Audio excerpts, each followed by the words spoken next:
Hello, everybody. Good morning, America. At 11, or actually, it's 10:59 a.m.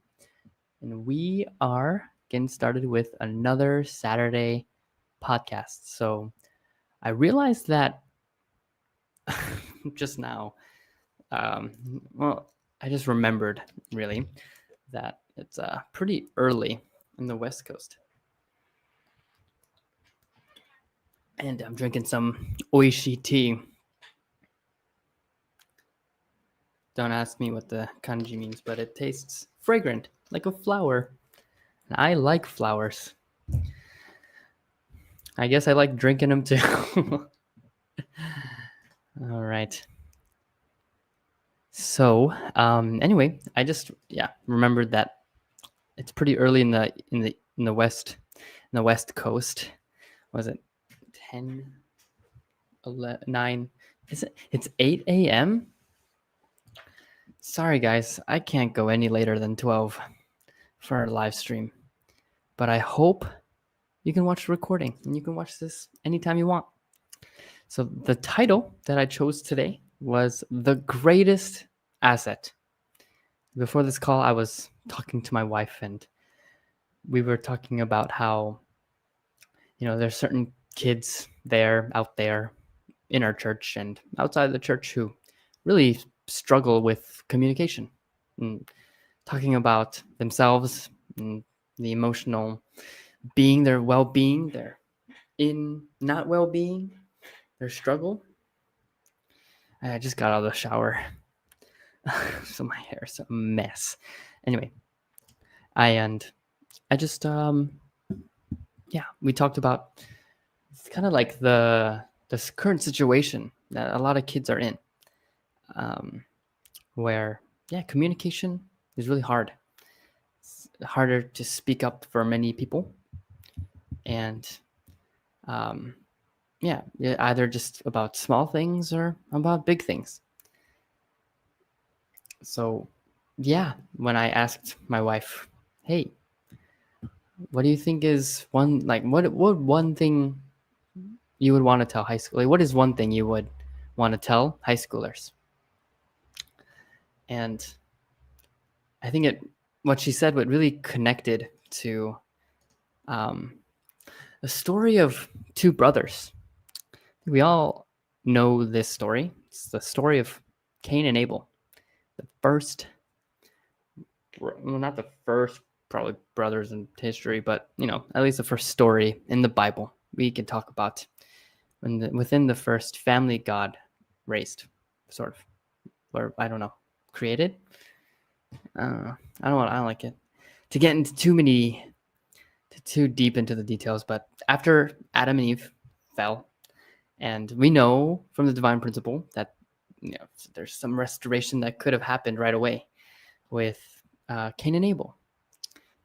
Cain represented certain things, and Abel represented certain things, and their relationship represented those things. I'm talking about the relationship between Adam and the archangel Lucifer. We talk about that, right? Anyway, as most people understand that story, it's the first murder in history, or at least in religious history. It's the first murder done not out of survival, but out of shadows, out of Cain's shame and frustration. Now, initially when we hear that story, we think, gosh, basically let's tell the story first. So the story goes, Cain and Abel were eventually born from Adam and Eve's relationship. Cain and Abel grew up. Cain was the person who tended to the vegetables, and Abel was the one who tended to the animals. And so they would make offerings to God. Cain would make offerings of his portion of produce. Anyway, and God would not accept it. It would be, it would be blown up in smoke. Like he would light it on fire. I guess that's how sacrifices are done. They would light it on fire, but Cain's would never light on fire. It would just be smoke. While Abel, he tended to the livestock, and whenever he made offerings, it was properly accepted. And we talk about this in the divine principle, but basically it goes to the place where Abel, his offering was accepted by God because he was in a position to relate with God much easier than Cain. Cain was in a position to relate with the archangel, and he was not in a position to relate to God so easily. And so he had to make an extra condition to relate to God. So Abel, it's like, oh, he's all great. And then Cain is really frustrated. And when we tell this story, and then, oh, sorry, I'm not finished yet. And then Cain killed Abel. Out of his frustration, he was really struggling. Cain was struggling. God approached him, said, hey, what are you doing? And then God very much knows what Cain is thinking about doing, right? Sin is knocking at your door, is couching at your door, right? Basically, like, you're about to do something bad. I know it. Like, don't do it, right? God really encourages Cain. And eventually, Cain gives into his anger and kills Abel and calls Abel out into the field and murders him with a rock or something.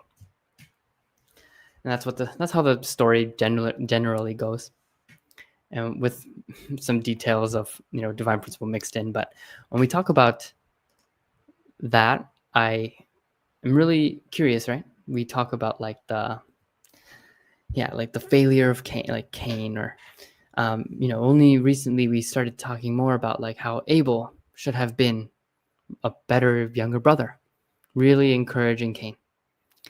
And that is probably true too. I think Abel was just kind of in his own world. He was just glad that God was accepting his offering, and Cain was there struggling. There's a lot of details there that we can actually pick out. First of all, God really loved Cain. In the Bible, we don't really get to see so much how God is interacting with Abel. It doesn't mean God doesn't love Abel, but there's some special attention that God gives to Cain. Special attention to make the right decision, to encourage him to, right, and through his conscience or whatever, to make the right decision, to love Abel and to do something better than what he's thinking. And God probably couldn't quite tell exactly what Cain should have done because of his portion of responsibility, which ultimately boils down to loving Cain and reversing like the fall, right? And we talk about reversing the fall, and I can get to really quick detail, but basically, God said, if Adam ate the fruit, then you would die. And then, that death was a spiritual death. And the ultimate cause of that spiritual death was Lucifer, and he wanted to kill Adam. And then through Cain and Abel, that entire relationship where Abel represented Adam and Cain represented the archangel, he repeated exactly what the archangel did to Adam and killed him, but this time physically. So when we talk about all these details and things like that, there's a lot going on here, okay? But what I wanted to dig into was just Cain struggling. And Cain had nowhere to go. I'm sure that conversation he had with God was one that, he needed. But on any other level, like, he probably could have gone to God more. But like we said earlier, he couldn't relate to God as much just because of the position he had to restore. So, God really loved Cain. He loves Cain. So much so that really, like, that kind of encouragement was really special. But when we talk about how Cain eventually gave in to his anger and his shame for his offerings not being accepted, or what is he doing wrong? And yeah, you can probably dig deep into the family dynamic that Adam and Eve, Cain and Abel had. And that's something that we're actually digging really deep into, especially recently. I think like two parents talked about this a while ago, but what was really beautiful about this, I wouldn't say it's beautiful, but it's tragic actually, but really deep, tragically deep part of this story is that Adam and Eve probably didn't have the best relationship. And if you think about how, the fall went about, Eve got tempted by the angel, and, with certain aspects of divine principle, it was more than just eating a fruit. And then she tempted Adam. And then when God confronted them, what was said was, God asked Adam, what have you done? Right? Why are you covering yourselves up? You're naked. Or you're not. What is it? He said, why are you covering yourselves up? And Adam said, we're naked. And it's like, who told you that? Like, what, did you eat the fruit of the tree? And then instead of saying, yeah, we ate the fruit of the tree, he immediately blamed God and Eve. He said, it was the woman you put in this garden who tempted me to eat the fruit. So that is huge. First, Adam blamed God and then blamed Eve. Right? He blamed Eve to blame God, this sort of thing. And then Eve said, yeah. And it was the archangel who tempted me. So, or the serpent who tempted me, right? And then God had to curse the serpent, had to curse Adam and Eve out of the Garden of Eden. And we don't really, anyway, there's a lot of stuff, nuances, but let's just focus on this story, okay? I'm talking to myself because there's a lot of nuance here. But when Adam blamed God and Eve, how did he do that? Did he blame them out of love? Probably not. You don't blame out of love. What Adam probably was feeling was deep shame, regret, anger. Towards who, right? Towards God and towards Eve. What kind of dynamic would that create in a relationship? So they continued their relationship. They had kids together, Adam and Eve. They had Cain and Abel. What kind of relationship would that look like, do you think? It would probably look really bad. Probably abusive, wouldn't you think? Adam is frustrated and angry. Eve is probably trying her best and also not the happiest. And so, yeah, it was a probably really toxic, unhealthy relationship. Probably something that we'd see today in a toxic, abusive relationship. Because, where do you think Cain learned that a rock against the head can hurt someone really badly? Out of anger. What to do when you're angry? Did he learn it from animals? Did he learn that from just instinct? He probably learned that from somewhere. From somewhere really close. Anyway, the point that I'm trying to make is that the whole family, the first family, after the fall it was really tragic. It was probably very similar to what we've seen today. But the deep thing here is that Cain didn't know how to express and handle his anger. I'm a big believer that anger is actually a very God-given emotion. Even in the Bible, God said that.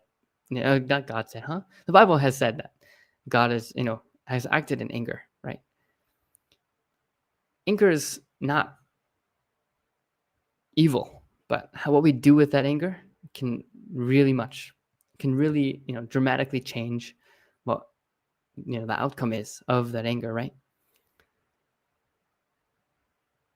And so Cain had somebody to go to ask, hey, I'm feeling this way. I'm feeling so angry. I really hate my brother. I hate that God is not accepting my offerings. What do I do? What can I do? I'm so frustrated, right? If Cain were to go somewhere and do something like that, and someone were to listen to him and understand him, that would be really amazing, wouldn't it? So I'm just kind of throwing a shot here, but I really believe that the greatest asset to a life of happiness is a mentor, an asset, right? Somebody who you can rely on and trust to practice sharing your emotion with, and knowing that like they'll give you good advice, or they'll just be able to listen and trust that you know what to do. You do know. We're all blessed with an original mind that knows goodness. And so to be able to communicate well with somebody, honestly and openly, actually is really important. Right? So at High Noon, we talk about shadows. We talk about the things that keep us, the things that we want to hide, just like how Adam and Eve wanted to hide their nakedness, right? Because it became something shameful. When we look at that, it's all right there. The things that we, are afraid of getting out there, right? The shame that we have. When we confront it and we look at it, we talk about it with somebody, it becomes really powerless over us. I've experienced this myself when, it had to take time for sure, and several attempts, and after some success, some setbacks, and I had to relearn and trust and get the courage to do it again. I realized that being able to have somebody that I can go to reliably, who really cares about me and wants the best for me, and knows that if there's any bad habits in my life, I can trust that they'll help me kind of clearly understand that it's ruining, my chance at being really happy. So I just wanted to say that out of, all the assets we can have to a great life of happiness, I really believe a mentor and like that kind of, person that we can share with, whether if it's a really close friend, or a mentor, somebody older than us, a little bit more experienced, someone who can give us hope and guidance and an ear to listen to, maybe sometimes a hug if we need it, whether that's our parents or someone in our community. I really encourage you that you find somebody like that. At High Noon, we have a lot of people like that. I want to be somebody like that, and I want to have somebody like that. Right? So, I'm not in the position to not have a mentor. No, I think everybody, even if you're a little bit in a higher position, should have a mentor. Someone who can help me see past the cloudiness of, certain judgments that I've made, or certain beliefs that I have that are blocking me from seeing the truth behind, I don't know, a situation. Now, this is kind of a more, I don't know, I guess chill tone. I'm not like playing games here. And I think that's just because I have someone in the next room who's sleeping. And I'm just kind of Trying to keep it a little bit lower. Yeah, we have a guest, and I'm still doing this live stream. So it's my commitment to you guys. I just wanted to say that and kind of talk a little bit more about it. But if there's anything that you want to say or actually comment about, I would love to read it and talk about it. So if you're here, yeah, okay.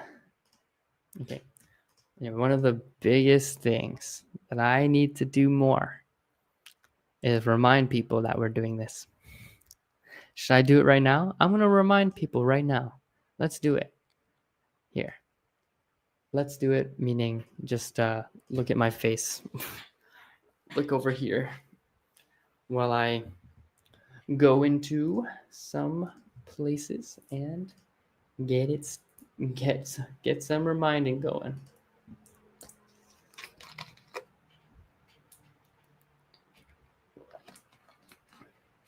I know it's probably not the best thing, but I really want some ice cream. Okay. All right. Here.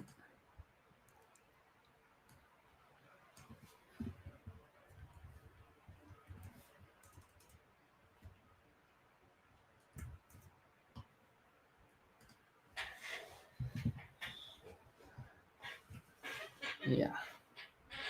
5, 6, 6, 7, 7. Okay. Oh, all right.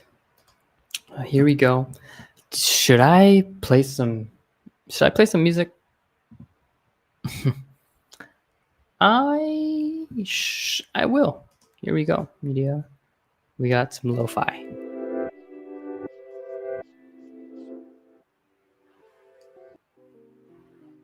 It's not great lo-fi. That's not my vibe.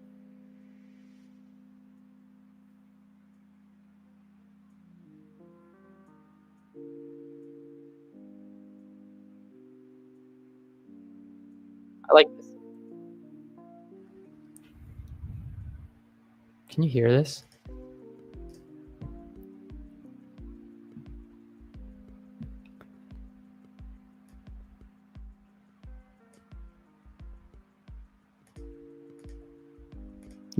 Yes, you can. All right, sounds good. Dude, my eyes look so tired. Okay.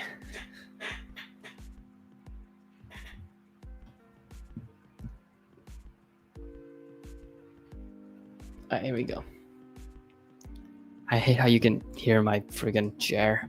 Sorry. You can hear my chair squeaking and creaking. I've been going to the gym recently.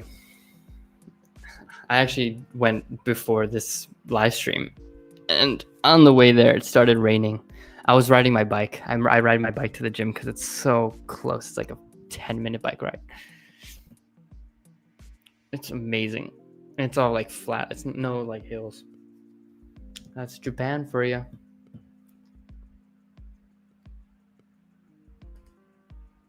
Okay. So one thing I really, really, really need to start doing is marketing. Making people know that I'm doing this. And then, yeah, I want to talk about what people want to talk about. So I have one more thing I want to talk about here. And then I think, dude, I should have done that in front of the mic. Sorry. No ASMR for you.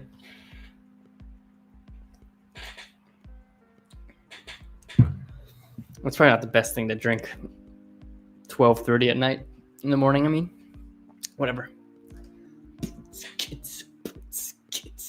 Sorry, I'll stop that.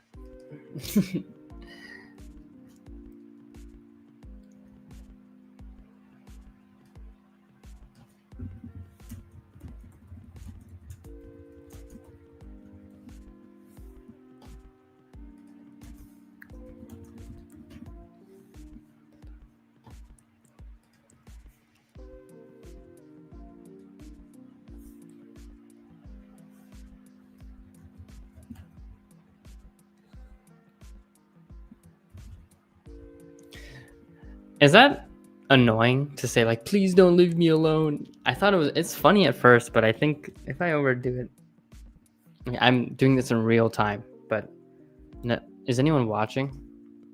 Okay. So, you'll just see the recording.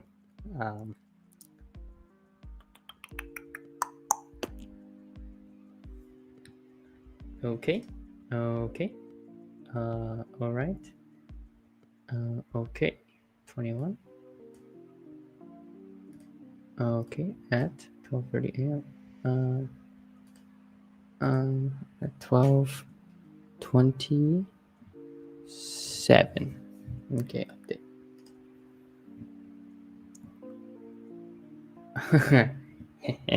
People are about to get an email right in 2 minutes.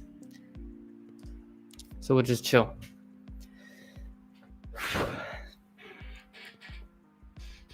Oh yeah, but I was riding my bike and it started drizzling, and then it started getting harder and harder. And I was like, oh my gosh. So 5 minutes riding my bike in the rain, and then it's just one of those things, like, you kind of get the feeling, right? Like, if you turn really hard, you're gonna slip, because on your bike, right? It's wet. Like, I have a high chance of slipping. I don't want to die, but at least I'm on a bicycle, so it's not like too bad. But that was a thought that I had. Just thought I'd share. I'd share that with you guys. It was a good workout. Today was leg day, and my legs are absolutely destroyed. But anyway, mentors. Hey guys, High Noon provides some. Hey, we got some really great people who are volunteering to be mentors and facilitators.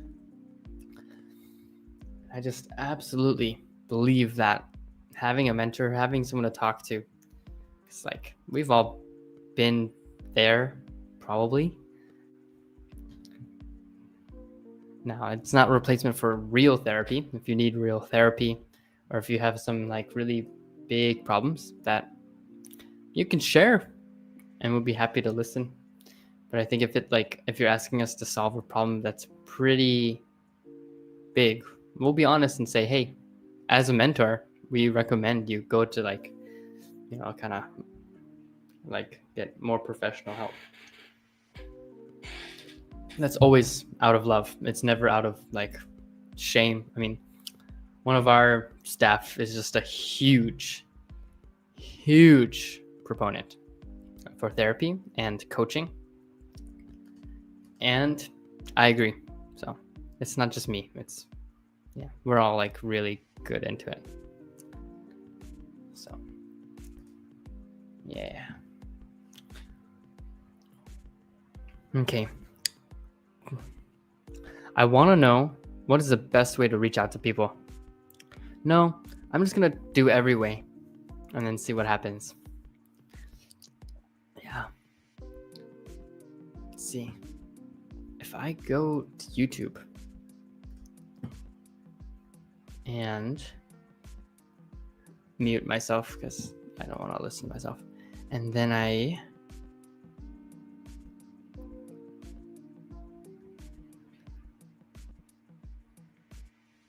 20 views, 81 views, 81 views.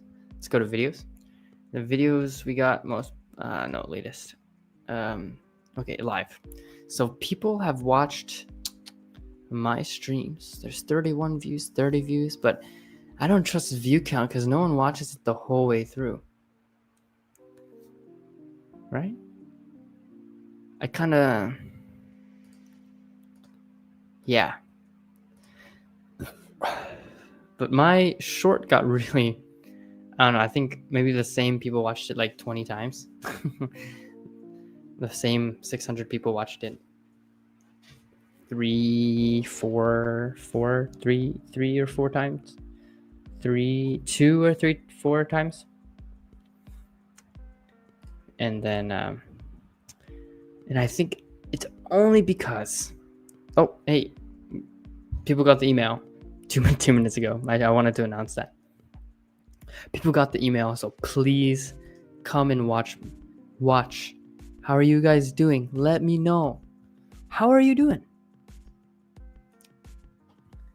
Let me know you're here. Come to YouTube. YouTube is where it's at. Unless you're trying to log less hours on YouTube, then yeah, that's okay too. I'm fully on that. Actually, one thing I did with YouTube, because I'm watching too many freaking shorts, is I turned off my watch history. Wait, did I? I think I said this in a different friggin' live stream.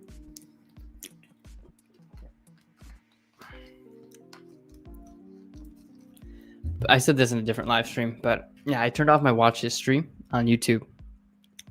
Guys, so basically YouTube's algorithm, and I think most algorithms really depend on your watch history to recommend something new. And so if you turn off your watch history on YouTube, there's nothing to recommend. So when you open it, you get nothing. It's just, hey, turn on your watch history if you want some recommended videos. And then it's like, oh, I have to look for the video that I need to watch now. That's bad for me in terms of like this live stream, because if you have no recommended videos, you're not going to see this live stream unless you already know about it. You can't turn off your history for Instagram, but yeah, I open up YouTube and just like, oh, there's I don't know what to watch. I was just about to mindlessly watch stuff. There's no intention here. And then I just play Catan on my phone. That's one thing I'm doing a lot.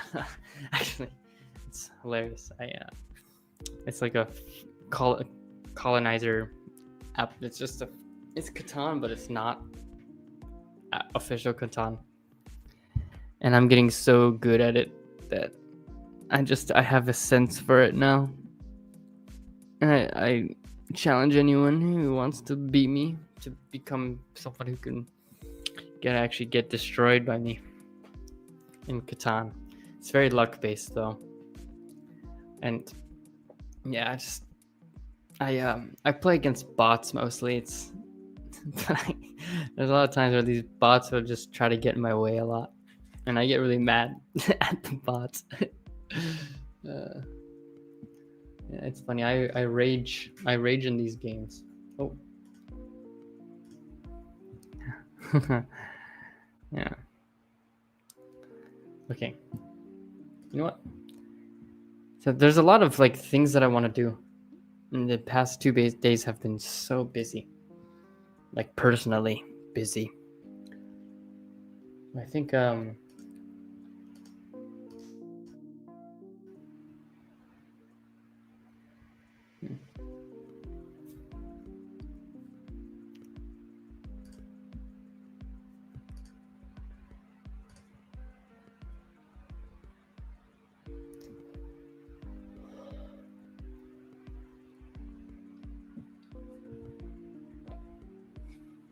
gosh, I will say it's really hard to stream to 0 people. Goodness gracious. Okay, I need to do so much more outreach. It's so hard to do 0 people, at least live. If you're watching this as a recording, God bless your soul. Thank you so much for being here. And it's not a short video by any means. So I really am just so grateful that you're watching this. But I will say, live is better. If you're here, I can talk to you. And you can talk to me. And if you're ever interested in sharing your testimony, hey, I'll write it in the chat right now. Okay, that's seiji@highnoon.org. That's my work email. It's not hidden by anybody. But email me your testimony.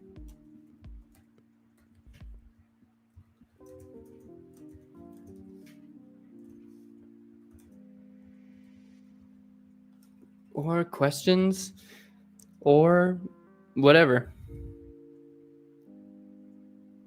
Or feedback. There we go. Or feedback. And then my email.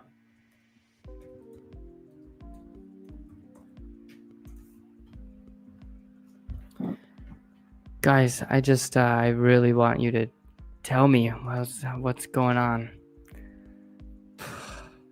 This is so hard. I'm going to end the stream as soon as someone if someone joins me, that's when the fun begins. But yeah, I have to remind people. No one knows. No one has it's marked down in their calendars that Seiji's streaming. I'm not that important, which is fine. But I gotta be important. I gotta offer you guys something you really need. I can't just talk to you. I really want to offer you something like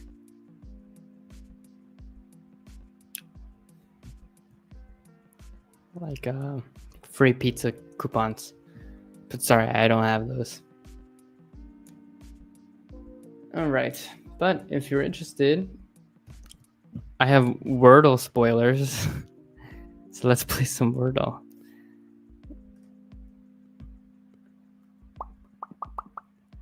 Window. There you go.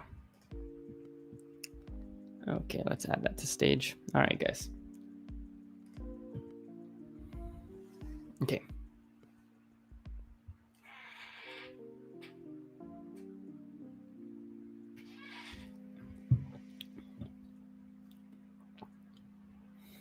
I'm not ready for this.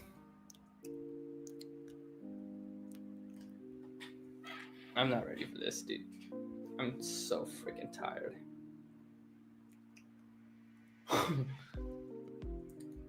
Hey, greatest asset. A, we got an E. Hey, we got an E. Let's go. Lives. No. Well, actually, that's not so bad. V and an E. Okay. What?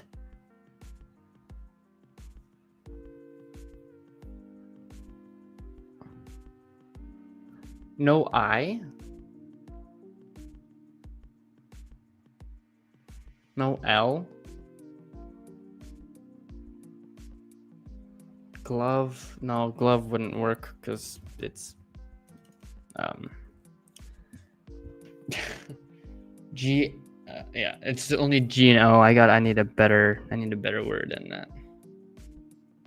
Power.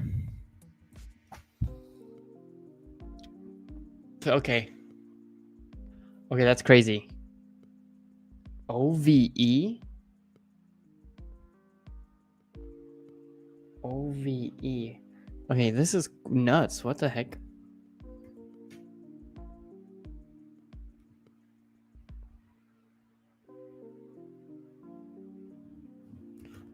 Hover, but hoved? God dang it. Oh my gosh, dude. I don't want this to be the first one. I fail. I actually didn't know hoved was a word. What does that mean?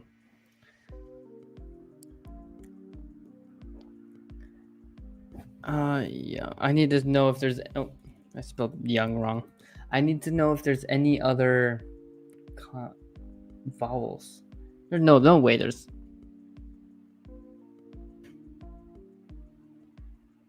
Okay, N is huge.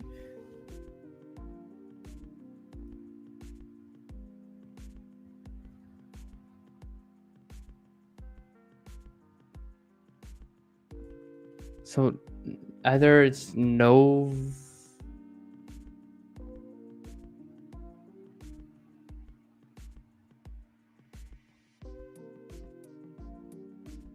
What? Wait. Dude, I have to get this. Nove. Instinct. I'm like stuck on novel. I know L isn't an option. Novib, Novik, Novix, Novik, Noviz, Noke, No, Novik, Novum, Noven, 2 N's? That's not a word. That was really risky. Or we have a Foven. That's not a word, dude. I'm too. Moving. That's not a word. Jeez. I wish I made a better guess than young. Ah, frick. Joven. Foven. Foven. Oh, I think I just tried that. Coven. What the freak is that word? What the heck? That worked? Hold on. I gotta look that up. What does coven mean? But there's a lot of coven. Is a group or meeting of witches? Okay. All right. A coven is a group of witches. And it's a word that exists and we might use. That's why it's in our dictionary. What a BS word, dude. Coven. Sorry, I spoiled that. Maybe that's why no one's on live stream right now.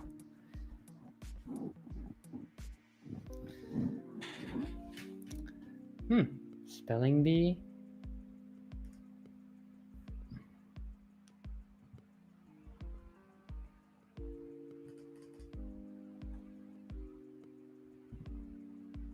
Oh, I have to subscribe. That sucks. Sorry, I'm talking about what's it called? Archive of Wordle. And I don't want to subscribe. Sudoku. Okay, was it one?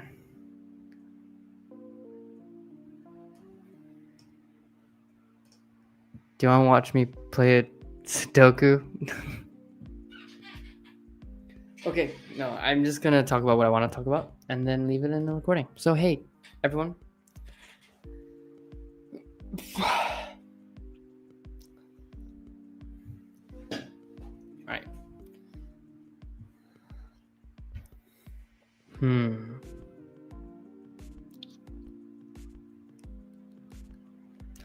All right. Well, I think one of the most important things I want to, share today is about like managing stress, making a goal. So making a goal is another great asset. Goal setting, learning the skill of goal setting. Now, this isn't just a skill for personal growth. It can also be used for professional environments too.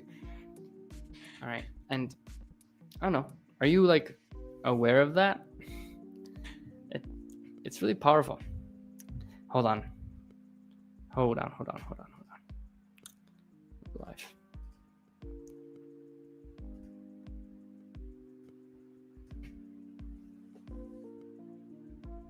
Okay. Is this music annoying? I'm not tired of it. But maybe.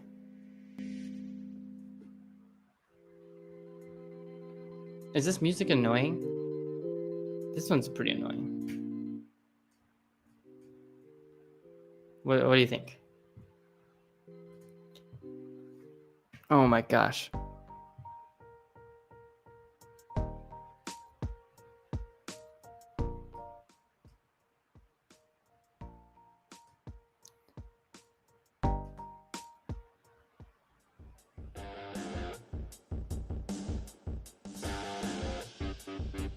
Oh. I mean, it's not bad, but after a while. Yeah.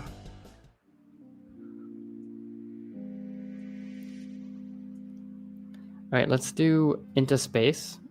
This is what the song is called, this one right here.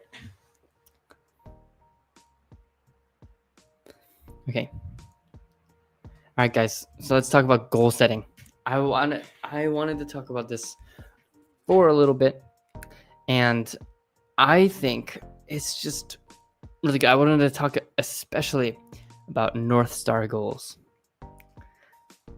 North Star goals are a big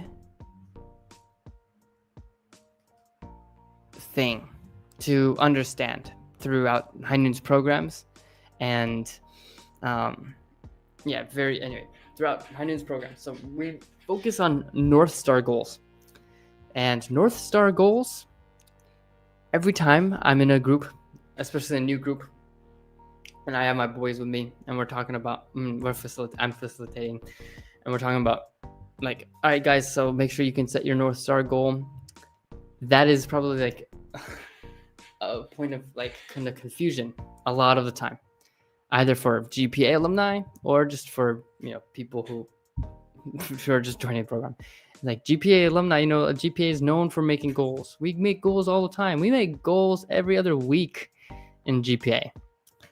But like when we're introduced the idea of a North Star goal, that is when everything like kind of falls out the window. Like, what's a North Star goal? What's a good North Star goal? I don't get it. I don't understand what this North Star goal thing is. And it's and we like kind of get deep into it. So maybe a North Star goal is like when like you can kind of internally connect to this thing, and then like it kind of transforms your life. Or we imagine like having a North Star, and this is the goal that we eventually want to achieve, and then we make a lot of steps. Like, yeah, I think. Anyway, I've gotten confused a lot, and then I had to talk with Benji and Andrew. These people are the people who've really kind of pushed for this North Star goal and understand like what High Noon wants to do with it. So let me kind of express a little bit of what I understand a North Star goal to be. Okay. So yes, the definition, imagery, and kind of expression of a North Star goal is vague. It's meant to be vague. It's vague so that when it's like not quite solid and like a concrete like a mold, it's more like free form. It's vague, right? Because we want it to have an implication of being just like able for anybody to like adapt and make it their own. Okay. So like there's things like SMART goals, and other, actually I only know about the SMART goal method.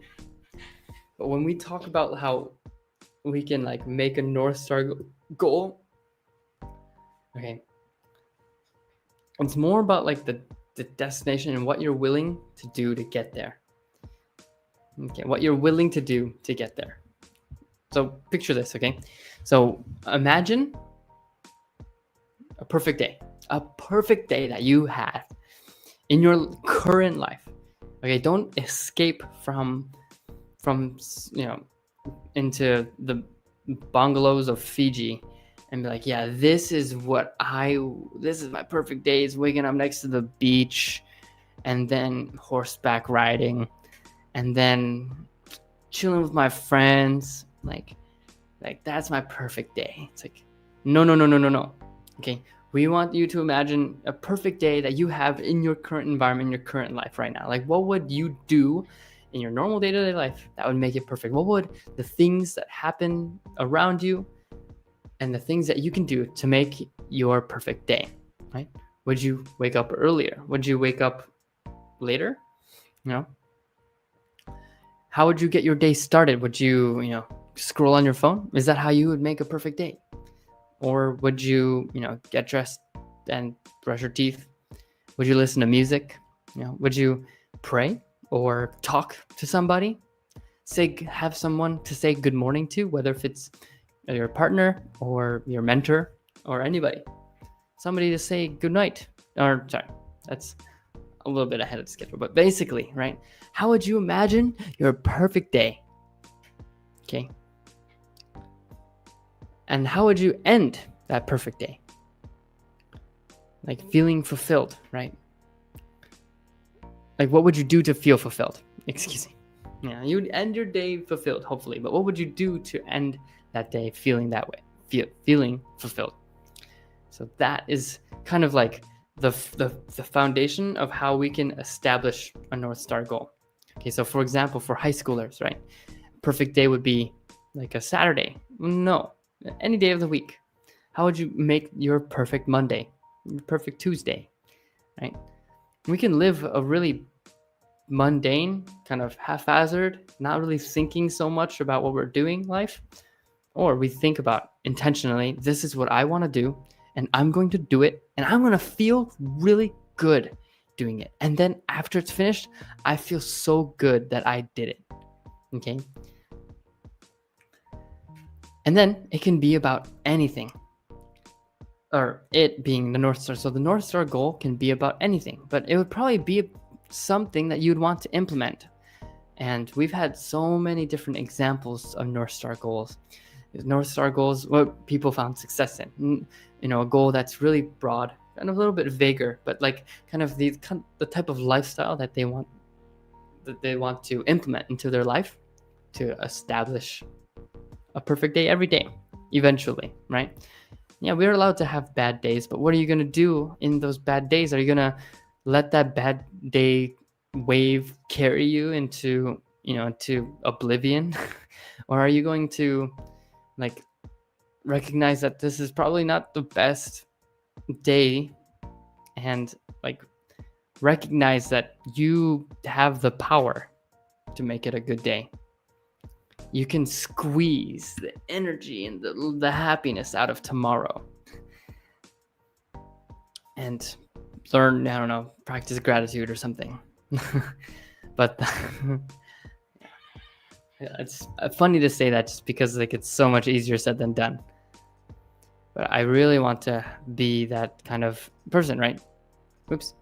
So when I imagine that like perfect day, right? And a lot of time, at least in my current life now, I'm thinking about like what kind of relationship with my wife do I want to make? What kind of schedule do I want to make? Oh, how will I behave and act like when I'm working? And it's basically like, the type of North Star goal that I have is really centered on how I want to interact with my wife and what kind of couple I want to be with her. And, me as an individual, what I can add to the relationship. This doesn't have to be something that just is, couple based. It's really personal, right? What can I add to the relationship? What can I add to my daily life? What do I really want right now? And make your North Star goal about that. So that's, there's like so many different frameworks, but you can frame it around like what you can add in your life to be a perfect day. And that would be like your North Star goal. Something that you can add in that day that would actually make it really exciting. In your current life right now, a lot of like imagine your perfect days, like imagery practices type of thing usually end up like being something that we're trying to escape from our current reality. But the true power comes from how we can establish our reality to be the one that we find the most joy in. Okay, so either framing it so that it's like a perfect day or something that you just really want. I heard of someone Benji took care of. His North Star goal was to jump higher, to be able to dunk. Like that was the North Star that once he achieves, he can feel fulfilled. And it's like a much shorter term. It's pretty external, but you have to think, right? Like the investment that it takes to be able to jump higher, to get stronger and eventually dunk, right? It takes a lot of effort, time, investment, because it's not just jumping, right? It's making sure your diet is good, working out regularly, consistently. And it's not just that, but it's also like really like feeling like this is so fun. So I had a North Star goal like that too. I had a North Star goal that I wanted to achieve a 1 minute like no wall free handstand. And so that was like my life's purpose for a little bit. Like when I was studying, I would just every like 5 or 10 minutes, I would just attempt a handstand, or I would like take 1 minute on the wall and just like build my strength up. And eventually now I'm handstanding like it's not a big deal. And I don't have that same passion for it, but I have I have the desire of wanting to do a few freestanding handstand push-ups to kind of get stronger in that position. I think it'd be so cool to be 40, 50, 60 years old and doing handstands. So, right, that could be a North Star of mine too. Something that I can really like nurture and take care of. Like if I gain a lot of weight, or if I just like, kind of throw in the towel and be like, I'm just going to eat like garbage. First of all, I'm not going to feel good, but my handstand's going to get weaker.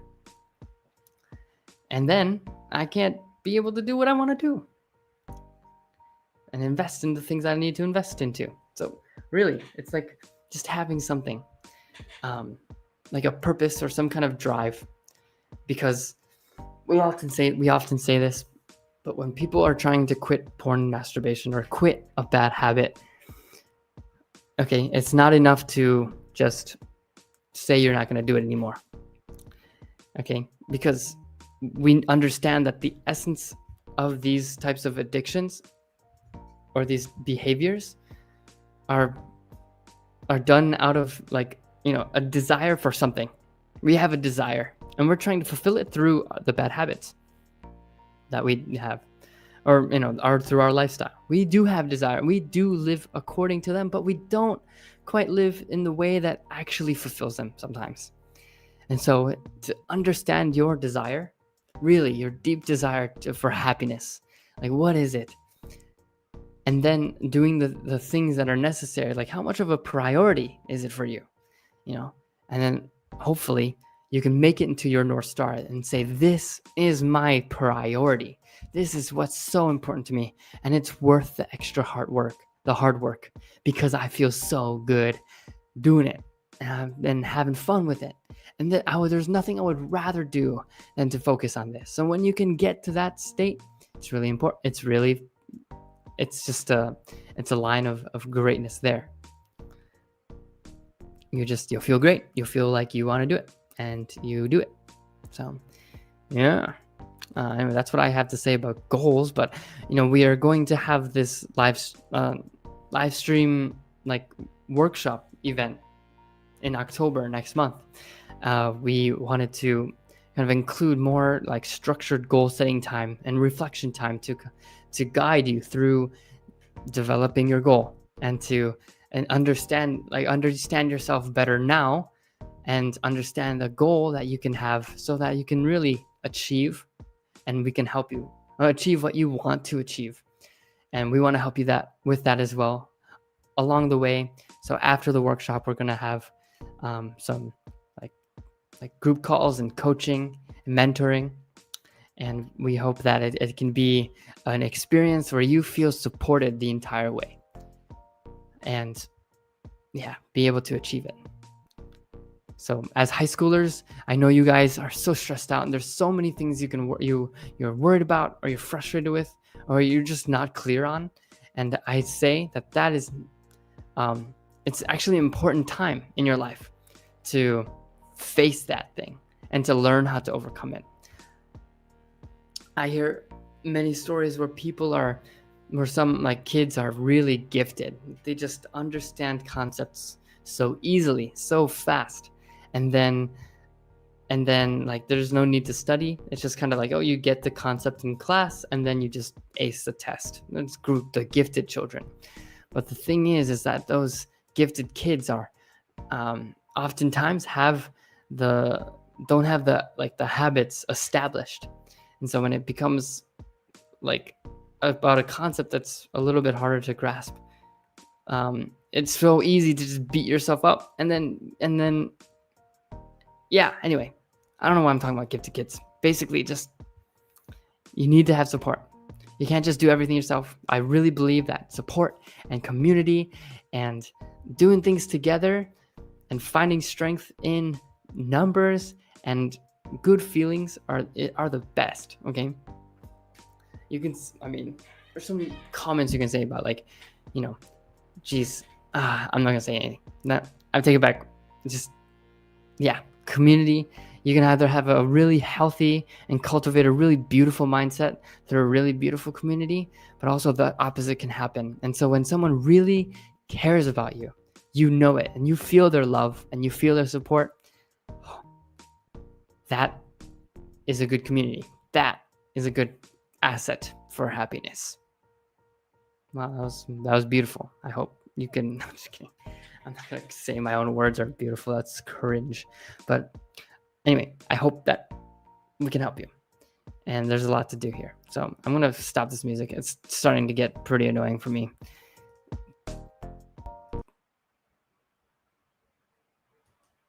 Okay. All right. So guys, thank you so much for watching and listening or listening. I hope you had a good time. And if you didn't, let me know. Let me know what to change.